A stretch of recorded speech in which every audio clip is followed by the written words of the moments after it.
শিল্পকলা একাডেমির আয়োজনে গাইবান্ধায় অনুষ্ঠিত হলো নজরকাড়া ও পেশাদারী নৈপুণ্যে ভরপুর অ্যাক্রোবেটিক প্রদর্শনী।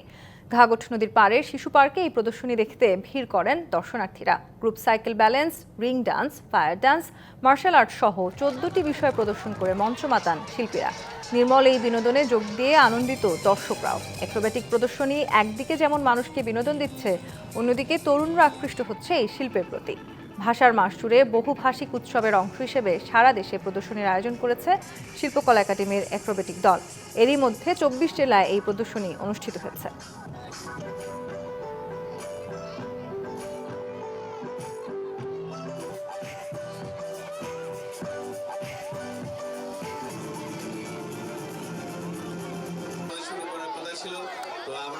আজকের এই আয়োজনটা খুবই ভালো লাগছে। এটা আসলে একেবারেই আমাদের জন্য খুবই নতুন। প্রোগ্রামটা দেখে আমি খুবই অভিভূত হচ্ছি। এরকম অনুষ্ঠান আমি আগে কখনো দেখিনি, দেখে আমার অনেক ভালো লাগছে। দেখেন, যে কোনো ধরনের কালচারাল প্রোগ্রাম হোক বা খেলাধুলার প্রোগ্রাম হোক, সেটা কিন্তু আমাদের যারা ছেলে মেয়ে আছে বা ইয়াং জেনারেশন আছে তাদের মেধা বিকাশের জন্য খুবই গুরুত্বপূর্ণ।